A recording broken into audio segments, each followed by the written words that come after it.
আসসালামু আলাইকুম। বিসমিল্লাহির রহমানির রহিম। আমি বাংলাদেশ পুলিশের একজন কর্মকর্তা এসআই মাসুদ রানা।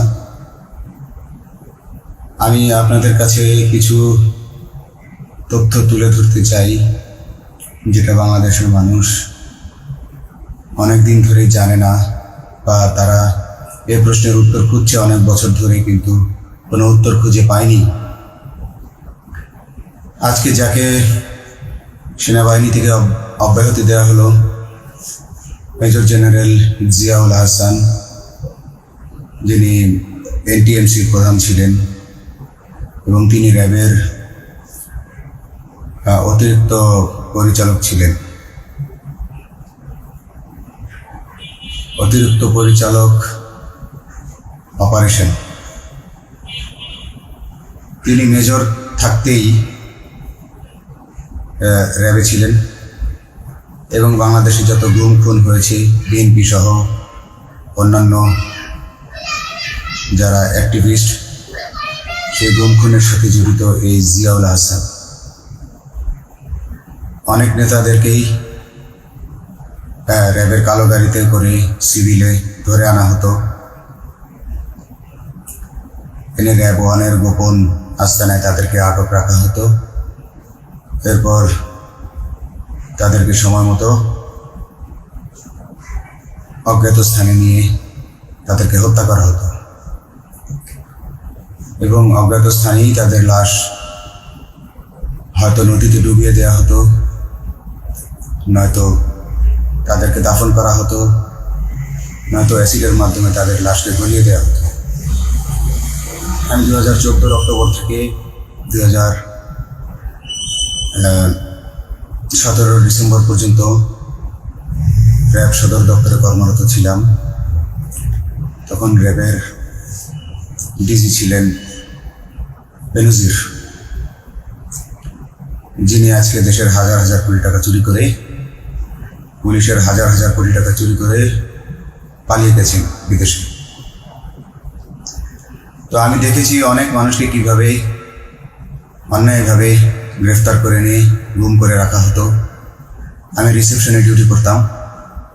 গুম হয়ে যাওয়া মানুষের স্বজনেরা আমার কাছে আসতো, কিন্তু আমাদেরকে কঠোর নজরদারিতে রাখা হতো।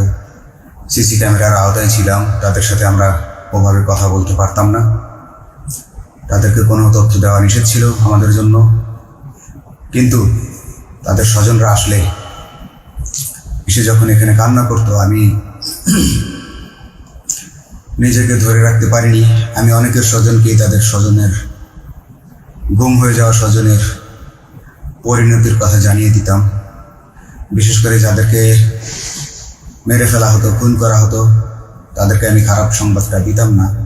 কিন্তু যাদেরকে বন্দি করে রাখা হতো, যেমন বিএনপি নেতা সালাউদ্দিন আহমেদকে যখন অ্যারেস্ট করে আনা হলো, তিনি অ্যারেস্ট করার সময় ধস্তাধস্তিতে মাথায় আঘাত পেয়েছিলেন।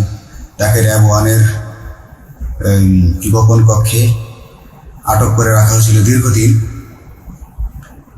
এরপর তাকে এক সময় ভারতে পাচার করে দিয়ে আসা হয়। তাকে অজ্ঞাত কারণে হত্যা করা হয়নি। তার ফ্যামিলি এসেছিল, তার স্ত্রী হাসিনা আহমেদ, তার ভাই গিয়াসউদ্দিন আহমেদ।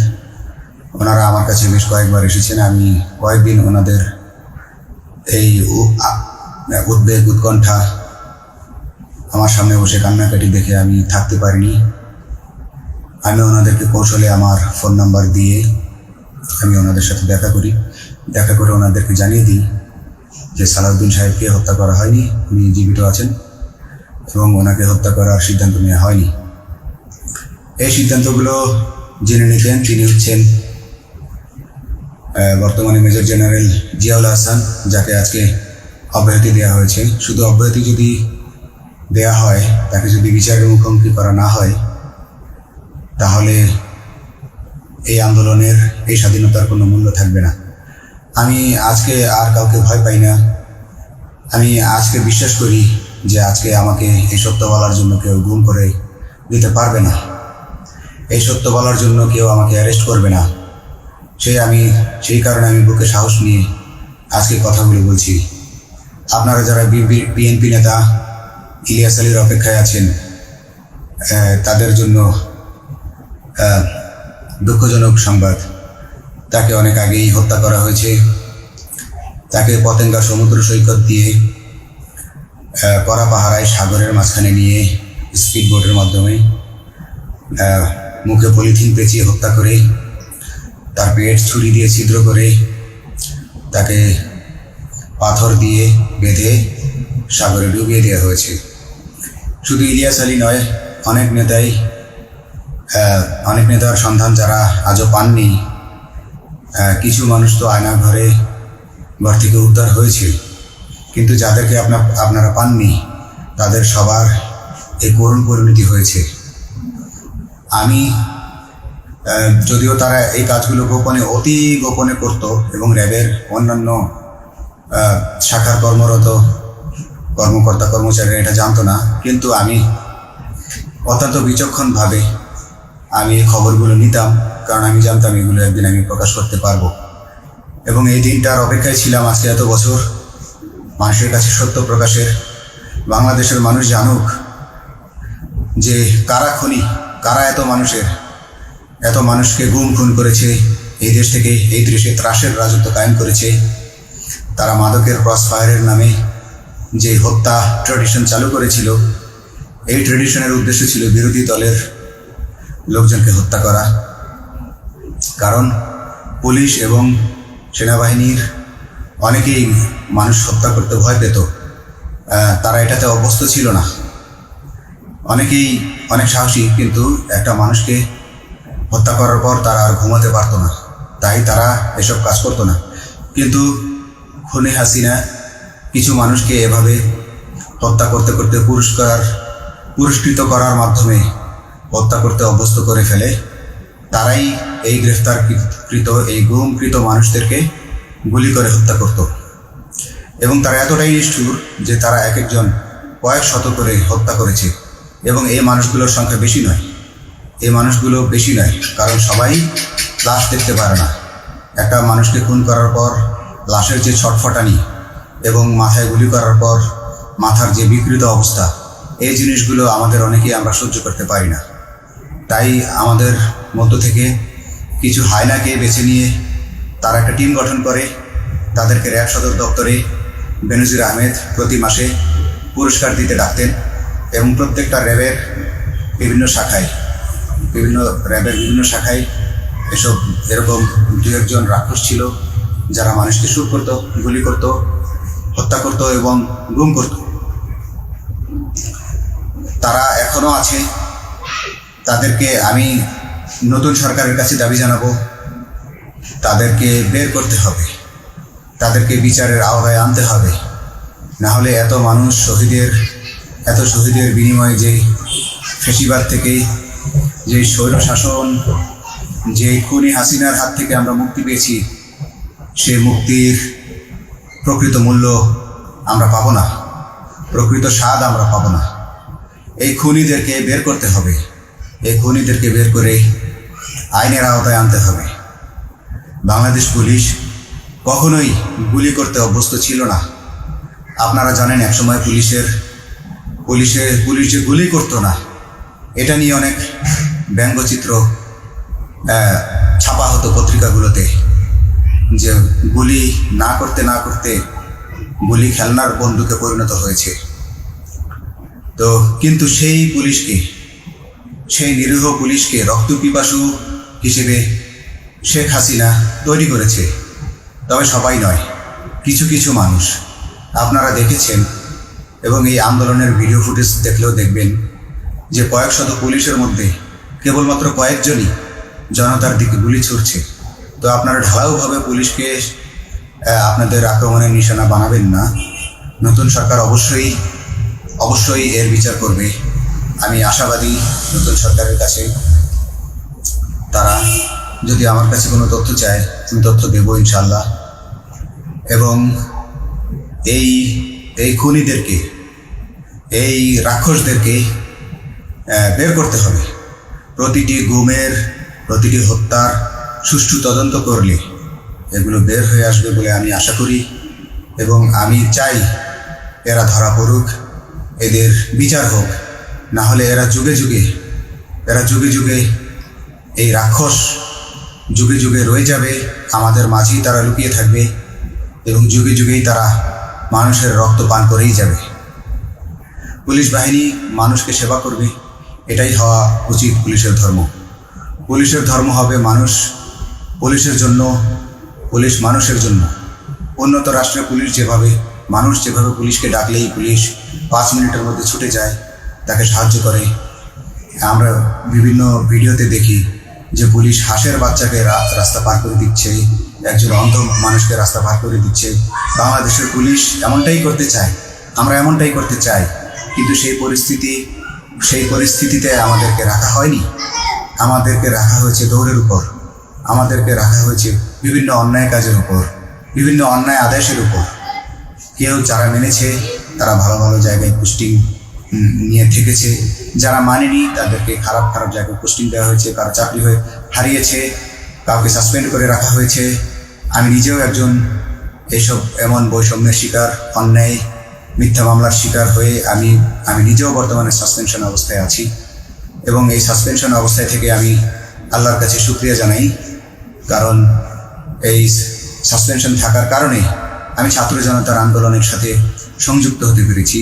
আমি সবসময় আল্লাহর কাছে দোয়া করেছি যে আল্লাহ, তুমি আমাকে মুজাহিদ হিসেবে কবুল করো, আমাকে জিহাদ করার তৌফিক দান করো এবং আমাকে শহীদের মৃত্যু দান করো। এবং আল্লাহ আমার দোয়া কবুল করেছেন। আমি ছাত্র জনতার সাথে এই জিহাদে অংশগ্রহণ করেছি, ছাত্র জনতা সফল হয়েছে। আমি গর্বিত আমি এই আন্দোলনে একজন পুলিশ অফিসার হয়েও আমি অংশগ্রহণ করতে পেরেছি। তো যাই হোক, আমি চাইব যে বাংলাদেশ পুলিশের, র্যাবের যে সকল কর্মকর্তা অগণিত মানুষের গুম খুনের সাথে জড়িত ছিল তাদেরকে ধরা হোক, তাদেরকে আইনের আওতায় আনা হোক। আমাদের মতো অনেক অফিসার আছি যারা এসব কুকর্মের সাক্ষী, আমরা সাক্ষ্য দেব। আমরা এখন আর ভয় পাই না।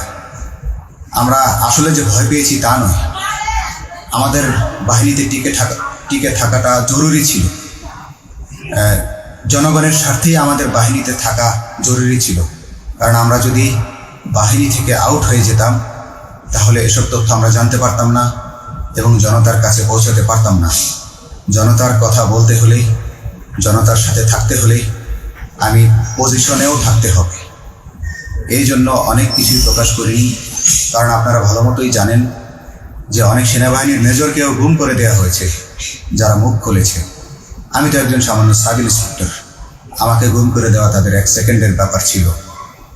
তো আমি এখন বিশ্বাস করি যে এখন সেই দিন, সেই কালো মেঘ সরে গেছে আকাশ থেকে, আকাশ মুক্ত হয়েছে, এই দেশ জালিমের শাসন থেকে মুক্ত হয়েছে।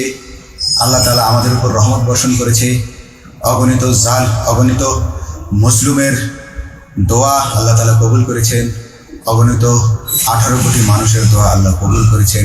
তাহলে এভাবে হঠাৎ করে 15 দিনের মধ্যে 15 বছর ধরে গড়ে ওঠা রাক্ষসের পতন ঘটা আল্লাহর রহমত ছাড়া এটা কখনোই সম্ভব হতো না। আমি আল্লাহর উপর ভরসা রেখে বলছি, আপনারা নতুন প্রশাসনকে ঢেলে সাজান, পুলিশ বাহিনীকে ঢেলে সাজান। এই সিস্টেমের মধ্যেই, পুলিশের এই সিস্টেমের মধ্যেই গণ্ডগোল আছে, নিয়োগের মধ্যে গণ্ডগোল আছে। আপনারা এই সিস্টেমগুলো পরিবর্তন করুন, আপনারা এই সিস্টেম পরিবর্তনে সাহায্য করুন এবং পুলিশ ডিপার্টমেন্টে যত ডিপার্টমেন্টাল পরীক্ষা আছে এগুলো তুলে দেন। এই ডিপার্টমেন্টাল পরীক্ষাগুলোর মাধ্যমে আমাদের ঊর্ধ্বতনরা আমাদের গলা সবসময় চিপে ধরে রাখে, ঠিক আছে? সেজন্য আমরা তাদের কাছে সবসময় আটকা থাকি। এই জন্য আমরা অনেক কিছু বলতে পারি না, অন্যায়ের প্রতিবাদ করতে পারি না। তো এই সিস্টেম পরিবর্তন জরুরি। ডিপার্টমেন্টে কোনো পরীক্ষা থাকা যাবে না। কনস্টেবল হতে যারা একটা নির্দিষ্ট সময় পর তার বিভিন্ন কোর্স করানোর মাধ্যমে তার প্রমোশন হতে হবে। সাব ইন্সপেক্টর ভর্তি হয়ে 5 বছর পর ইন্সপেক্টর হিসেবে পদোন্নতি পাবে, তার 5 বছর পর সহকারী পুলিশ সুপার হিসেবে পদোন্নতি পাবে। এভাবে আইন পরিবর্তন করতে হবে। তাদেরকে দক্ষ করে গড়ে তোলার জন্য বিশেষ কোর্সের আয়োজন করতে হবে এবং সৎভাবে বাঁচার জন্য সঠিক বেতন কাঠামো এবং ভালো কাজের জন্য পুরস্কার এর ব্যবস্থা করতে হবে। বিভিন্ন যে চোরাই মাল মাদক উদ্ধারের জন্য সেক্ষেত্রেও বিশেষ পুরস্কারের ব্যবস্থা থাকতে হবে এবং বাসস্থান এবং যানবাহন, পুলিশের যেই ব্যয়টা হয় সেটা হচ্ছে বাসস্থান এবং যানবাহন। পুলিশ আমরা নিজের বেতনের টাকা দিয়ে মোটরসাইকেল কিনে চাকরি করতে হয়, এই বিষয়টা যেন না করতে হয় এবং সরকারি বাসস্থান যদি আমাদেরকে দেওয়া হয় তবে আমরা বেতনের টাকা দিয়ে আমরা মানুষকে সেবা দিতে পারবো, সৎভাবে চলতে পারবো এবং দেশের মানুষকে সন্তুষ্ট করতে পারবো ইনশাআল্লাহ। তো আমি আপনাদেরকে প্রথমে যেই তথ্যগুলো দিয়েছি গুম খুনের বিষয়ে, আপনারা এই তথ্যগুলো অনুসন্ধান করুন, অনুসন্ধানে টিম গঠন করুন। প্রত্যেকটা গুম খুনের বিচার হতে হবে এই দেশে। যারা আটক ছিলেন অনেকেই হয়তো এখন আয়নাঘর থেকে মুক্তি পেয়েছেন, কিন্তু যারা দুর্ভাগ্যের শিকার হয়ে মৃত্যুবরণ করেছেন তাদের আত্মীয় স্বজনরা, তাদের প্রতি আমার সমবেদনা রইল। তারা জোর দাবি তুলুন, তারা সবাই সরকারের কাছে আপনাদের পরিবার পরিজনের নিখোঁজ হওয়ার বিষয়টি তুলে ধরুন, আপনারা জোর দাবি জানান এবং গুম খুন তদন্তে একটি তদন্ত কমিটি গঠন করা হোক, যেখানে কোনো পুলিশ বা সেনাবাহিনীর সদস্য থাকবে না। এটা হতে পারে বিচার বিভাগীয় তদন্ত বা অন্য কারো মাধ্যমে, কিন্তু এই হায়নাদের এই খুনিদেরকে বের করুন, বের করে এদেরকে শাস্তির আওতায় আনুন। তবে তারা তাদের বলিদান সফল হবে। আসসালামু আলাইকুম।